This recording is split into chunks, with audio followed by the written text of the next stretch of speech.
Stephen Colbert's meticulously manufactured media empire was not dismantled by a rival network, but utterly vaporized on live television by 4 humiliating words frantically screamed into a backstage headset. Place yourself, for just a moment, inside the sterile, high-stakes environment of a multi-million-dollar Hollywood television control room. Picture the sheer, unadulterated terror pulsating through the veins of a highly compensated, award-winning executive producer when he realizes that those 4 pathetic words are the only remaining barrier standing between his lucrative career and absolute, irreversible public ruin. To the average citizen, it sounds like a remarkably bad joke, a heavily exaggerated parody of a mainstream media meltdown sketched out by a conservative satirist. But the reality is far more chilling, serving as the absolute, unvarnished truth of a dying industry. For the better part of a decade, the corporate media cartel has operated with absolute impunity, successfully burying their deepest humiliations, their most catastrophic miscalculations, and their glaring ideological failures behind a highly polished shield of multi-million-dollar graphics packages, artificially engineered laugh tracks, and a suffocating, impenetrable armor of smug moral superiority. They operate from their coastal, fortified towers, glaring down at the hardworking citizens of this country, mocking your fundamental values, your faith, and your families, all while masquerading as the undisputed, untouchable gatekeepers of American culture and objective truth.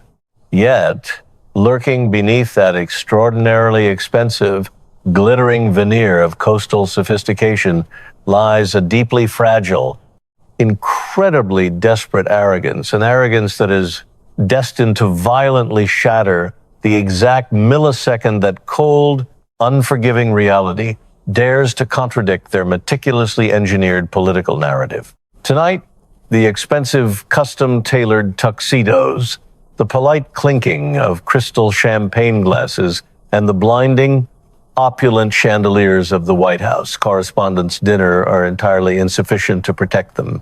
The protective, insulated bubble of the Washington establishment has officially burst.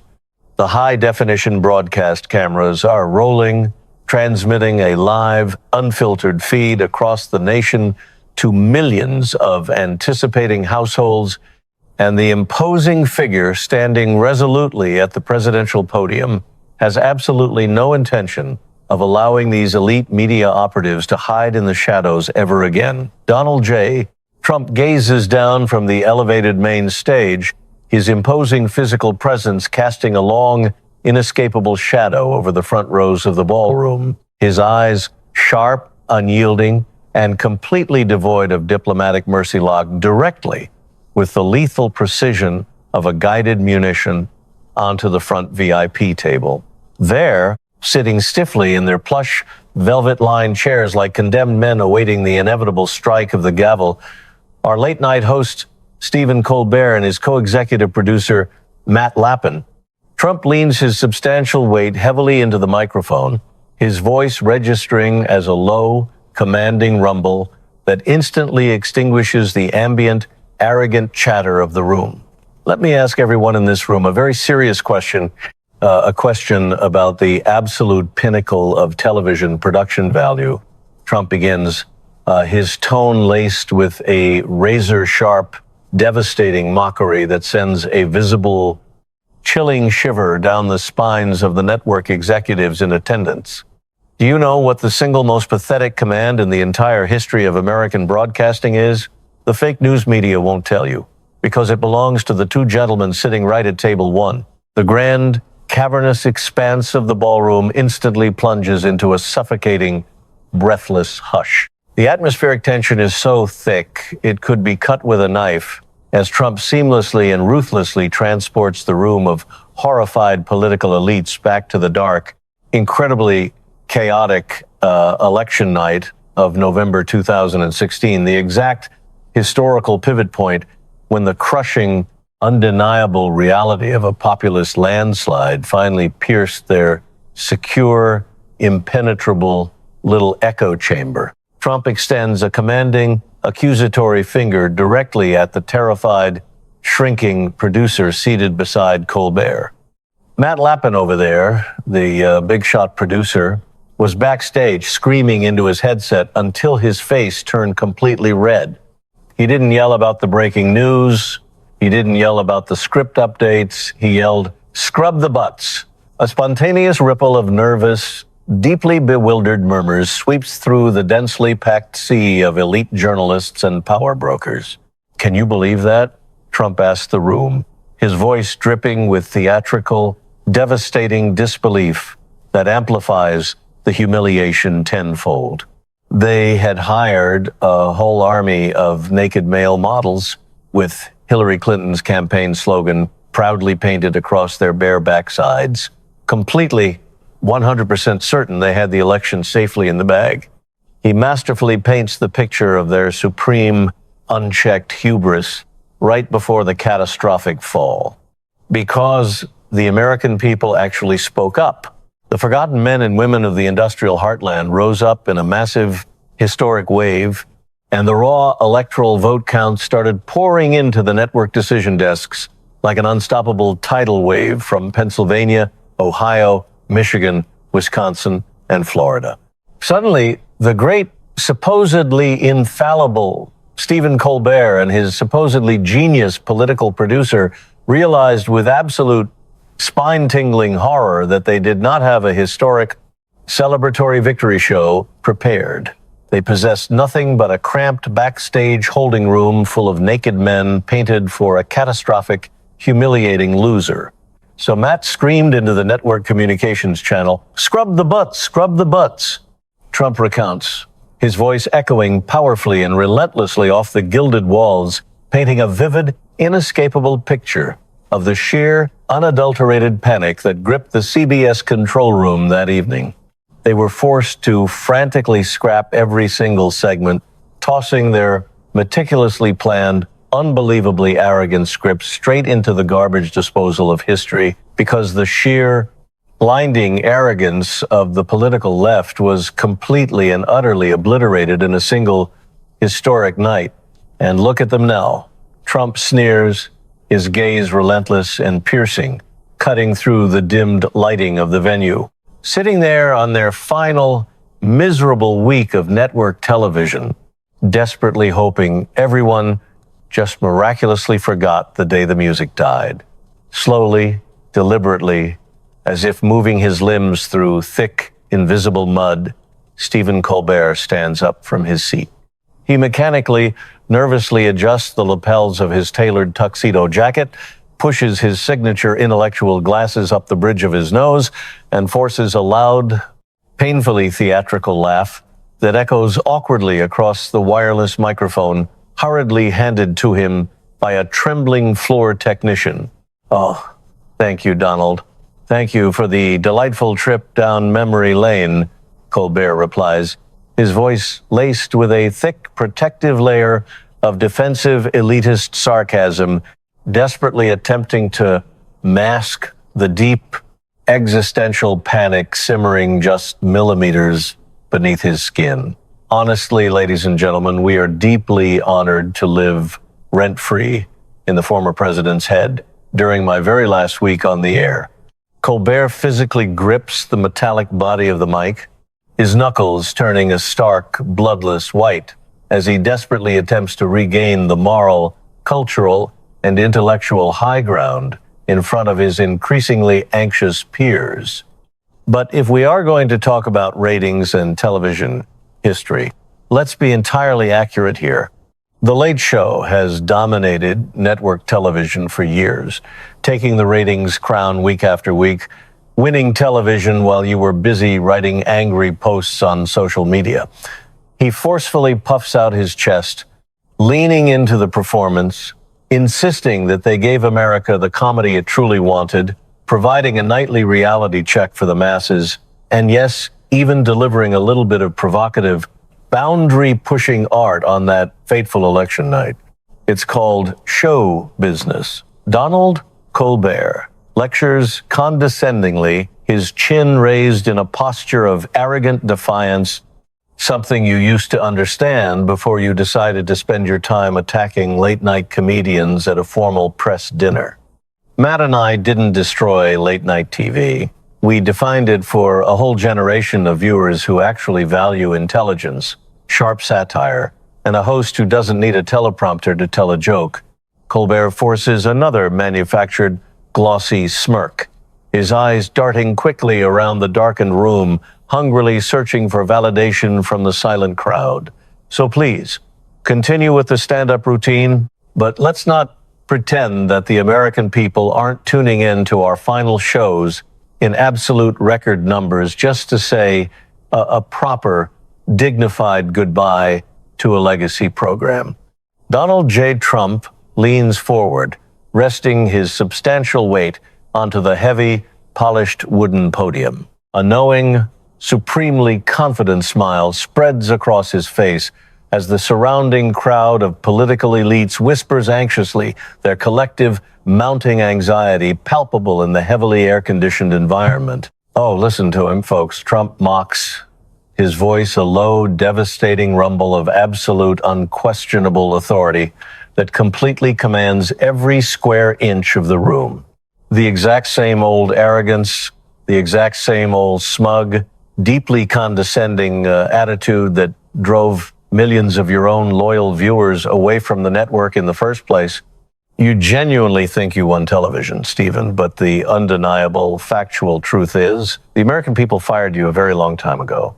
The heavy, suffocating silence of the grand ballroom instantly shatters into a chaotic, uncontrollable wave of sharp, panicked whispers as the main spotlight operator cuts the beam violently across the darkness, pinning Colbert under its harsh, unforgiving, blinding white glare. Every single corporate journalist, high-powered network executive, and left-wing politician in the room shifts uncomfortably in their seats, practically squirming in their tailored suits. Their eyes dart nervously, like trapped animals, sensing a predator between the imposing, unshakable figure firmly planted at the podium and the crumbling, publicly humiliated host standing at table one. The polite background clinking of silverware completely ceases, abruptly replaced by the low, highly anxious hum of a terrified media elite forced to sit entirely paralyzed and watch their cultural champion step directly into the devastating, unavoidable line of fire. Colbert grips the wireless microphone tighter, still his fingers digging into the metal casing as he glares up at the stage, desperately trying to maintain his trademark look of smug, intellectual superiority. Beside him, Matt Lappin slumps drastically lower into his chair, physically shrinking away from the invasive spotlight, staring fixedly at the condensation gathering on his water glass, already tasting the bitter, metallic sting of complete, irreversible public humiliation unfolding live on national television. Colbert attempts to rapidly pivot to data, the absolute last refuge of a losing political argument. You love to talk about the past, Donald, because the present reality is far too painful for your political brand to accept. Let's talk about the hard, cold, undeniable data from this very week, the final historic week of The Late Show.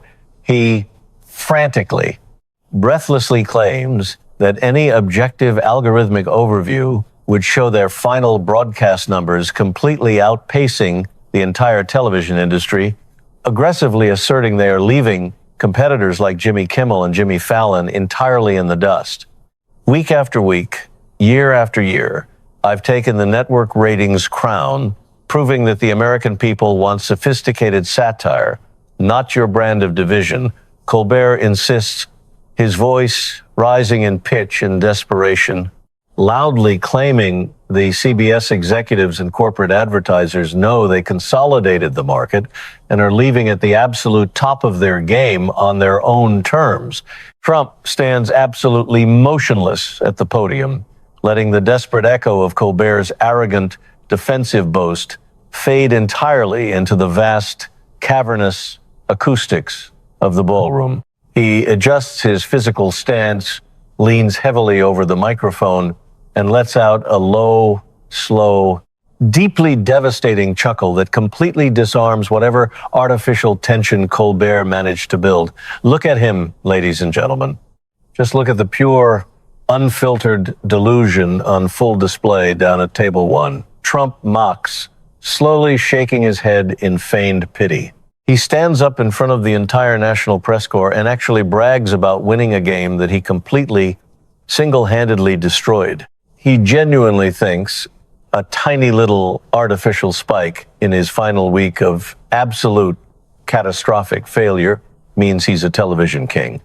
Trump's eyes narrow to dangerous calculating slits as he prepares to deliver the fatal mathematical blow regarding the reality of network ratings.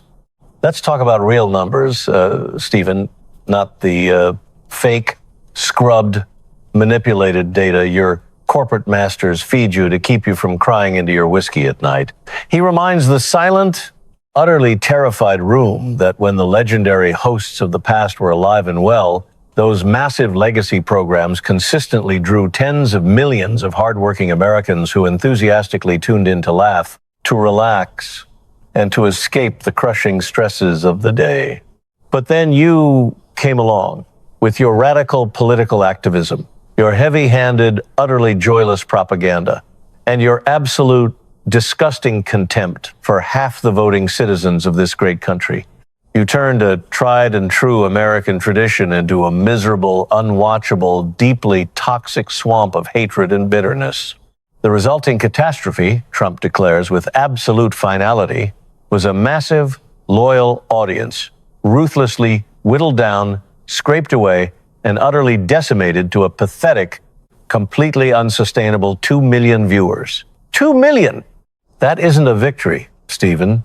That is an absolute commercial disaster for a major broadcast network. Trump booms, his voice dropping like a hammer of truth onto the room.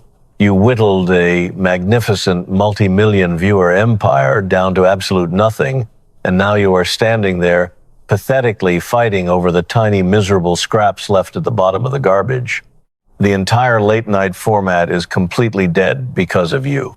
Jimmy Kimmel and Jimmy Fallon, all of your politically correct programs have become completely unwatchable, and the American people have rightfully thrown them exactly where they belong, right into the trash.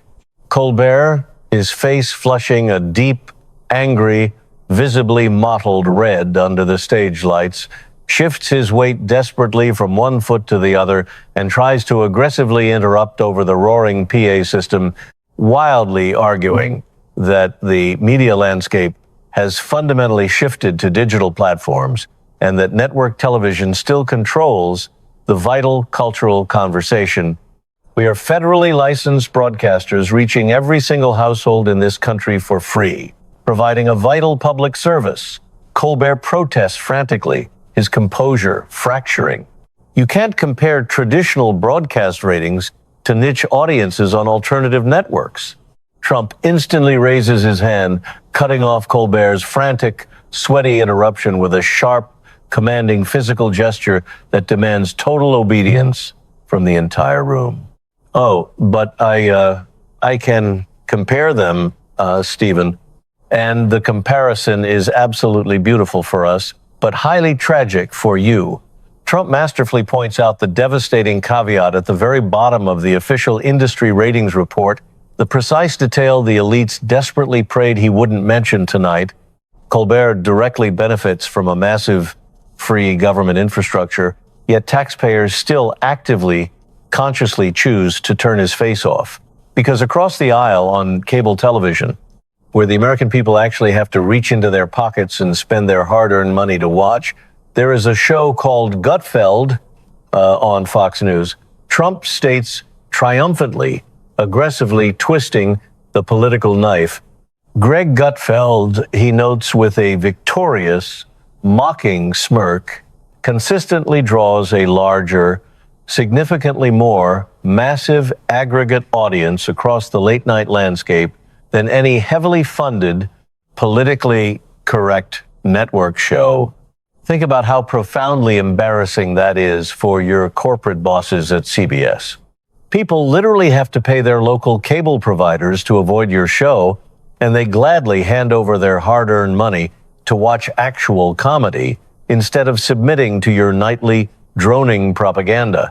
Trump delivers the final, crushing verdict on Colbert's entirely fractured legacy. You completely killed it.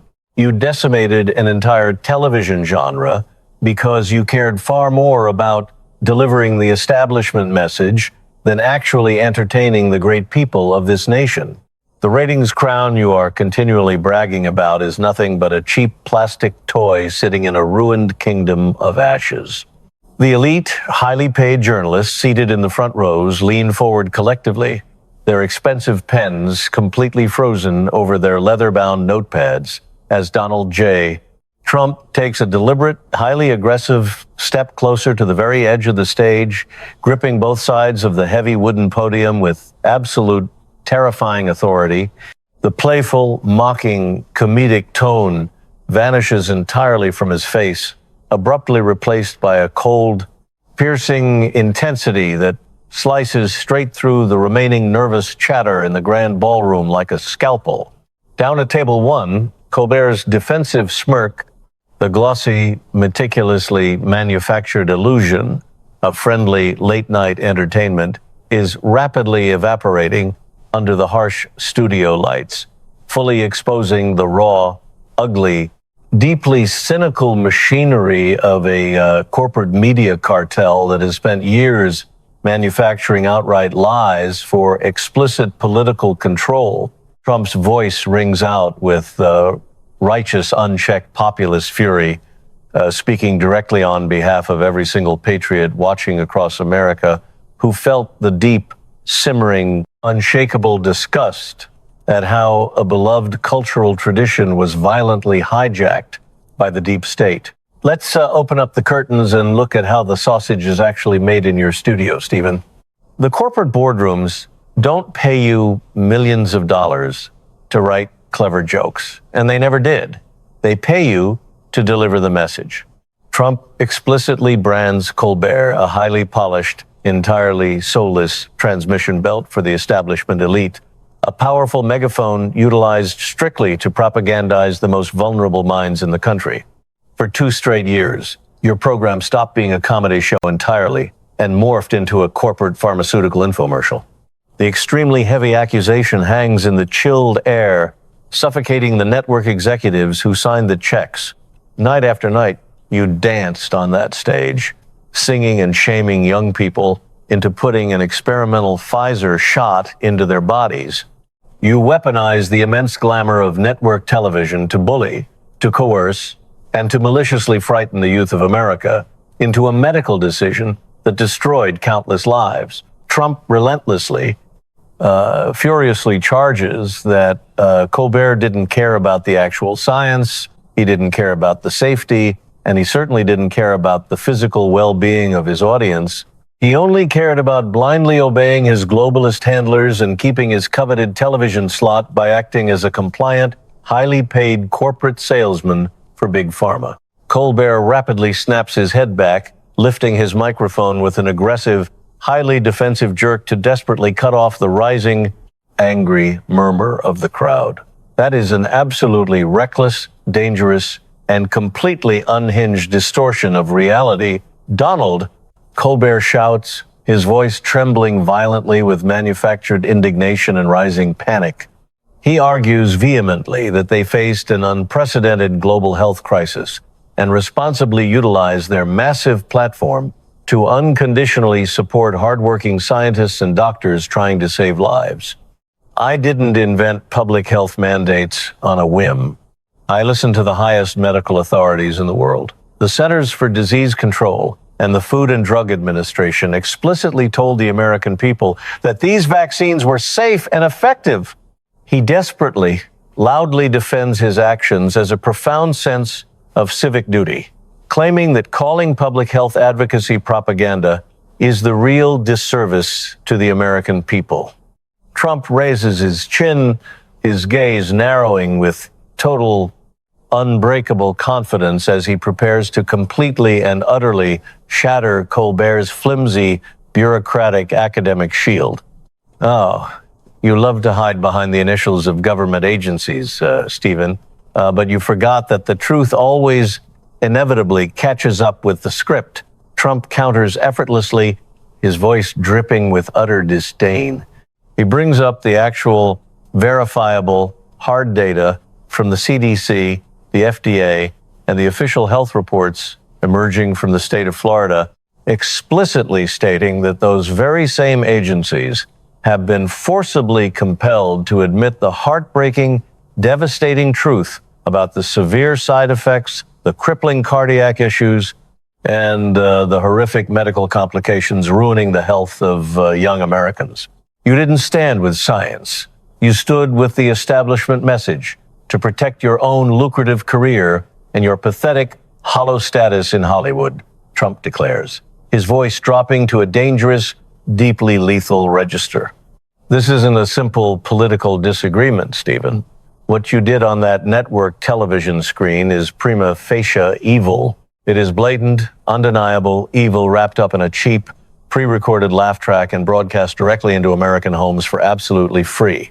He aggressively informs Colbert that nobody else in the industry went as hard in the paint for the establishment propaganda as he did, which is exactly the primary reason why his audience abandoned him in massive, unprecedented droves. You betrayed the sacred trust of the public. The sausage machine has been violently smashed open. The public sees exactly how you manufactured the narrative, and they are never, ever going to buy your toxic product ever again. Tonelio. Trump slowly, deliberately turns his head away from the comprehensively defeated Stephen Colbert, his sharp, piercing gaze locking instantly, like a heat-seeking missile, onto the incredibly nervous, sweating man crouching right beside the late-night host. Matt Lappin completely freezes under the sudden, immense, physically crushing weight of the spotlight as the entire room falls into a heavy, breathless, terrifying hush. The ambient clinking of the champagne glasses fades entirely into the background as the collective memory of the corporate elite is violently, mercilessly dragged backward through time to November 2016. It was the dark, extraordinarily chaotic night of their live Showtime special, an unmitigated, historical television disaster that caught the entire smug media establishment completely and utterly off guard. You could visibly see the sheer terror hidden beneath their expensive tuxedos as the true, unvarnished history of their greatest public humiliation is forced back into the open light for the entire country to scrutinize. You want to challenge the legitimacy of my movement, Stephen, but you constantly forget that the voters saw your true colors when the masks finally came off in 2016. Trump says, zeroing in specifically on the absolute unhinged delusion that gripped their studio on election night. He details with brutal surgical precision how they were so absolutely sure the corrupt New York Times prediction needle was right that they didn't even bother waiting for the citizens of the country to cast their ballots. He exposes how they arrogantly hired a whole army of naked male models with I'm with her painted in bright campaign colors right across their full, plump backsides, ready to parade them on national television to celebrate the arrogant, unearned coronation of Hillary Clinton. That is the absolute pinnacle of left-wing arrogance right there, put on display for the entire world to see. You completely dismiss the millions of forgotten men and women who were patiently standing in long lines across the heartland. You treated the presidency of the United States like a done deal, a permanent, untouchable property of the Washington establishment. Trump states, glaring down at Lappin with absolute unmasked disgust. Isn't that right, Matt? Look at him, folks. He won't even look up from his dinner plate because he knows every single word I am saying is the absolute truth. Colbert quickly grabs his microphone again, waving his hand dismissively in a pathetic, transparent attempt to break the stifling, unbearable tension settling over his table. Oh, come on, Donald. It was a live television comedy special with absolutely no commercial breaks. It was an exercise in self-introspective humor, a satirical look at how incredibly wrong all the mainstream polling data was that night. Colbert stammers, sweating profusely, trying desperately to reframe the historic career-ending panic as high-concept performance art. Colbert claims the studio audience understood the joke completely and that to take a lighthearted, behind-the-scenes theatrical bit and actively turn it into a dark political conspiracy is just incredibly sad. The butts cried. Donald, Colbert says, attempting a desperate, sickeningly weak moment of comedic levity. It was a tough night for the country, but we turned it into creative comedy that defined the cultural moment. Trump steps entirely out from behind the heavy podium, holding his microphone high as his voice fills the room with a crushing, unstoppable, elemental force. Creative comedy? There was absolutely nothing funny about the absolute, sheer, unadulterated panic that gripped your control room when reality finally hit you square in the face. Trump roars, completely obliterating the pathetic excuse. He vividly describes how they weren't mocking themselves. They were genuinely, hysterically mourning the loss of their chosen political queen as the real votes from the real citizens started pouring in, and that supposedly infallible New York Times needle didn't just tilt it violently, snapped in half, proving a magnificent, undeniable landslide victory for the forgotten majority. Trump details the utter, humiliating chaos the production staff hurriedly ordered to literally repaint the backsides of the models to say, "We are," the complete structural collapse of their political narrative, and Lapin absolutely losing his mind on live television, frantically screaming, "Scrub the butts," out of absolute bone-chilling terror because the great populist awakening had just wiped out their cultural dominance. Trump steps forward to the very edge of the stage, extending his arm and pointing his index finger directly at Lapin. Every single high-definition camera in the grand ballroom instantly swings around, their bright, unforgiving lenses locking securely onto the pale, heavily sweating face of the producer. The severe glare of the studio lights catches the sharp, grotesque contrast between the expensive black tie luxury of the dinner and the raw, unadulterated bitterness written all over Lapin's face.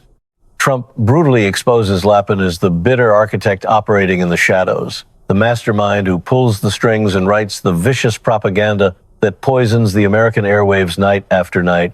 Look at his face right now. Look at the bitter, angry, deeply vengeful smile he's trying so incredibly hard to fake for the cameras. He doesn't look like a man who brings joy or laughter into American homes, does he? He looks like a man completely consumed by absolute, blinding hatred for the people who watch television.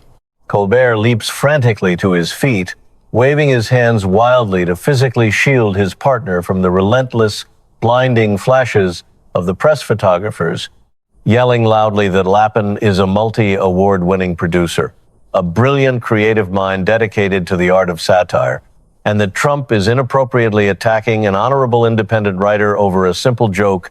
Trump's booming, thunderous voice instantly silences the entire auditorium, cutting through the frantic, chaotic defense like a hot knife through butter. Sit down, Stephen, because absolutely nobody is buying the artistic integrity routine anymore.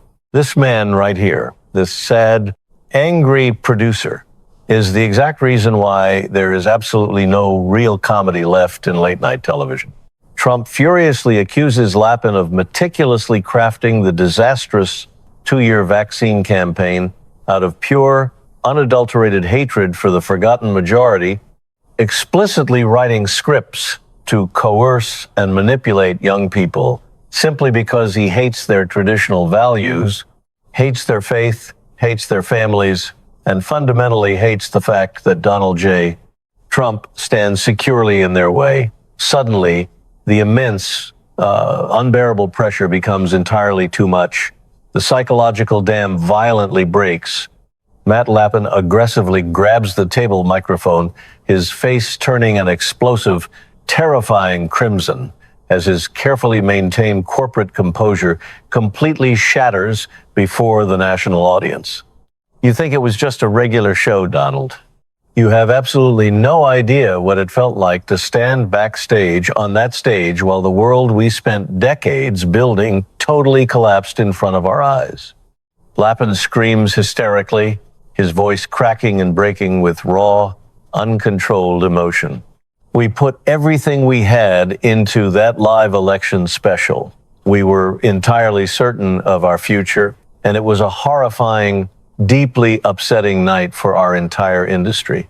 Yes, I screamed into that headset, and yes, I ordered them to scrub the butts because absolutely everything was falling apart. It wasn't a joke to us that night, Donald. Even the butts cried. The entire room was in tears. The entire establishment was weeping, and we have been writing from that deep, agonizing pain ever since. Trump looks back at the crowd, letting out a massive, booming laugh of pure, unadulterated victory that echoes loudly off the high ceilings. He admits it, folks. The executive producer of The Colbert Show just stood up and admitted the entire truth to the American people. Even the butts cried. That explains absolutely everything about your catastrophic failure. You just confessed on live television that your entire program is fueled by the bitter, vengeful tears of your own political defeat. Trump declares the mask is completely gone. They aren't trying to make America laugh. They are actively, maliciously trying to make the public pay for rejecting their corporate agenda. Stephen Colbert sinks heavily back into his chair, his hand trembling violently as he reaches for his crystal glass and gulps down a massive, desperate mouthful of red wine.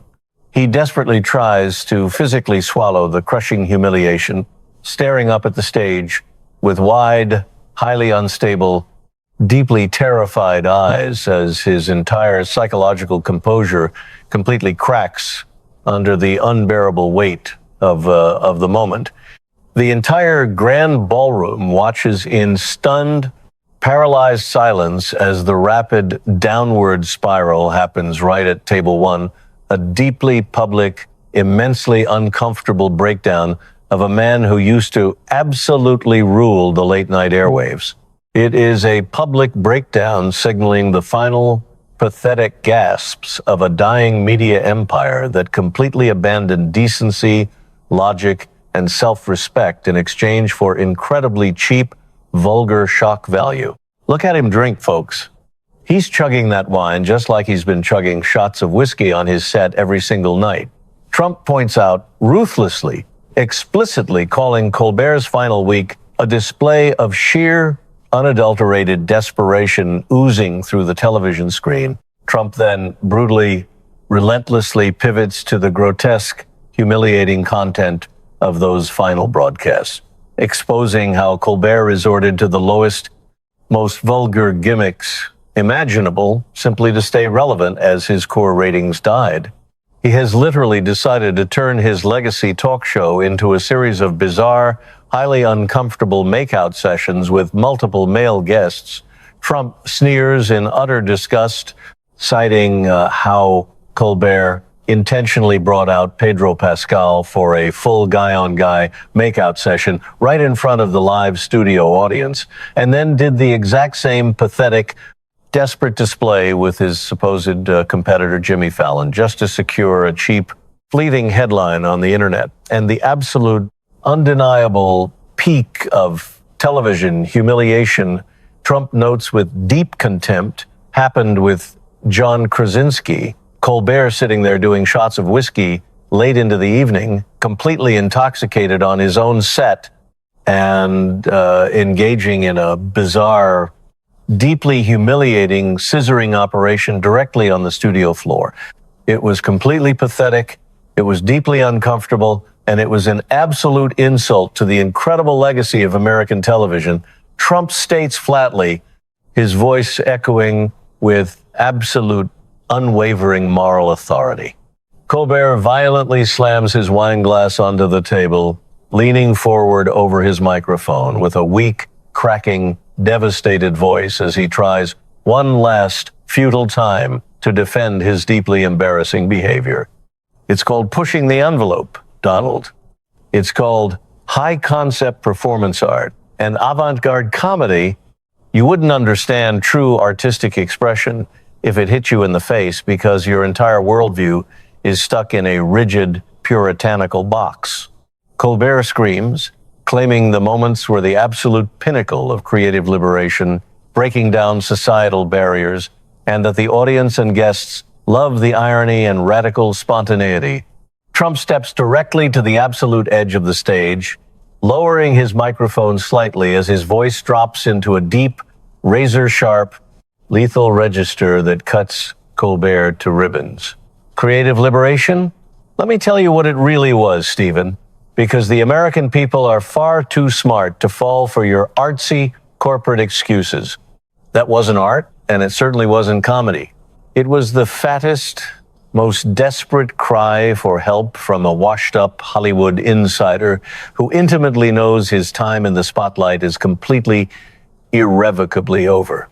Trump systematically dismantles the pathetic excuse, stating Colbert did those disgusting, unwatchable stunts because he is completely terrified of being cast aside and forgotten by the establishment elite. You sat on that set completely intoxicated on whiskey, rolling around on the floor and humiliating your guests. You were explicitly signaling to the Hollywood executives, to the streaming networks, and to the globalist elite sitting in this very room. You were down on your knees, begging them, screaming at them through the camera lens, "Please look at me. I beg of you. Keep hiring me. Look at how far I am willing to go. Look at how much of my own dignity I am willing to sacrifice on live television. I will completely humiliate myself if you just keep me safely inside your secure, wealthy inner circle." Trump paints the vivid, undeniable, tragic picture of a slow-motion train wreck born out of total, unadulterated panic, ending with a drunken, embarrassing meltdown on the floor of a studio that used to actually matter to the culture. The American people are laughing at you, Stephen, but they absolutely aren't laughing at your jokes. They are laughing at the absolute irony of your ultimate public collapse. A sudden, scattering wave of spontaneous, undeniable applause cuts aggressively through the thick silence of the grand ballroom, starting from the conservative delegates in the back corners and rapidly rippling outward across the entire room, while the mainstream journalists and network executives sit in absolute paralyzed silence, completely unable to defend their fallen, irrevocably disgraced champion. Stephen Colbert slumps into his chair in utterly paralyzed defeat as Donald Trump delivers a crushing, masterful verdict from the podium, stripping away the fragile illusions of Hollywood's cultural authority. Trump lectures the silent media elite on their fatal mistake, weaponizing the airwaves to mock and alienate hardworking Americans.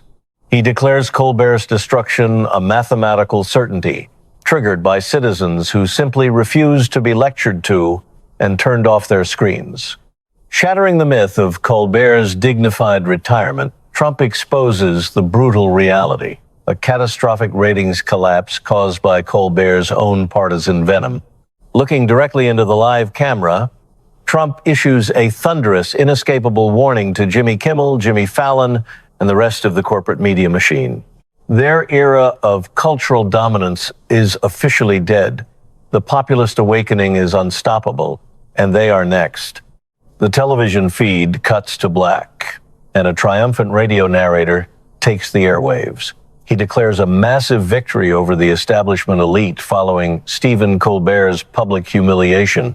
Warning that the deep state will inevitably seek a new Hollywood puppet to spread their propaganda, the narrator urgently calls on patriots to fight back by liking, sharing, and subscribing.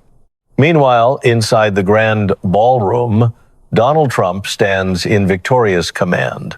Down at table one, Colbert and his producer, Matt Lappin, sit in paralyzed defeat amid their abandoned meals.